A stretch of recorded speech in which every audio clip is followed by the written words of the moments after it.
What's the problem? What are we out here to solve? Well, the problem is fiat currency, right? When the US government and the Federal Reserve prints dollars, those dollars become worth less. That makes the life that we all want further away, unachievable, not affordable. That then forces everyone to borrow. You get into debt.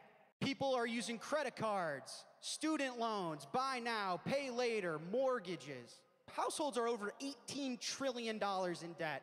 Credit card debt's passed $1 trillion in the United States of America, okay? And the US dollar, since it was launched at the Federal Reserve a little over 100 years ago, has lost 97% of its purchasing power. And this cycle repeats because none of our wages are keeping up with the inflation of all of our assets. And this is the problem. This is why we're all here. I call this the vicious fiat cycle, right? And if you look, I mean, this is the growth of debt in the United States of America. This is the growth of credit card debt. And it's not just at the individual and the family home level. This is our federal government. And listen, I know every reporter wants to ask me, Republican, Democrat, left, right, up, down. Guys, it's a bipartisan thing. We're in a debt-based financial system, right? What shitcoin do you guys think this is? This is the US dollar.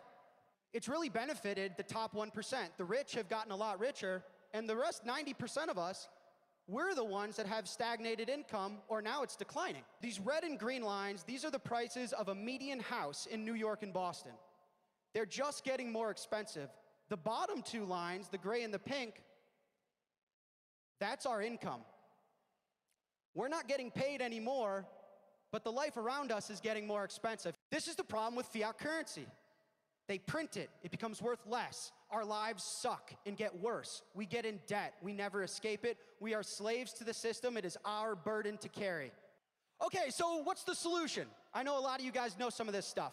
The solution's Bitcoin, it's pretty obvious, right? Bitcoin is the money that we conceived that nobody can print. You can't print it. You can't debase my time and energy. You cannot deprive me of owning assets, of getting out of debt, of living sovereignly and protecting my future, my family, my prized possessions. Bitcoin is what we invented to do that. And so on the left here, that's about every single property that you could ever want in a money.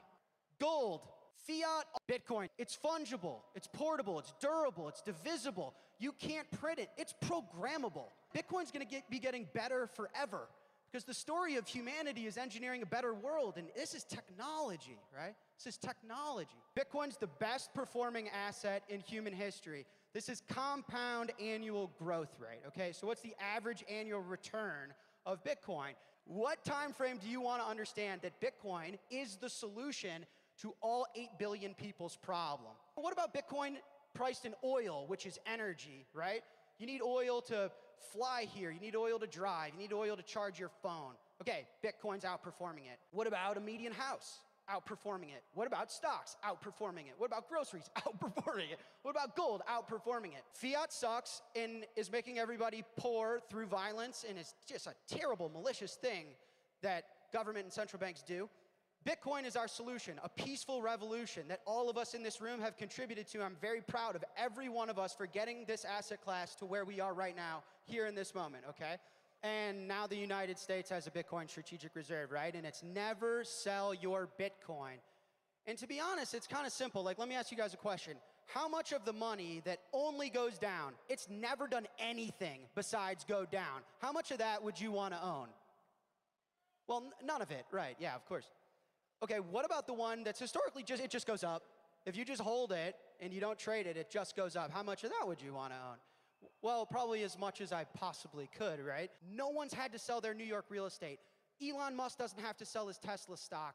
The great Indian trade companies did not have to sell their cargo ships and their cargo carriers. I personally believe the future of Bitcoin and lending is now.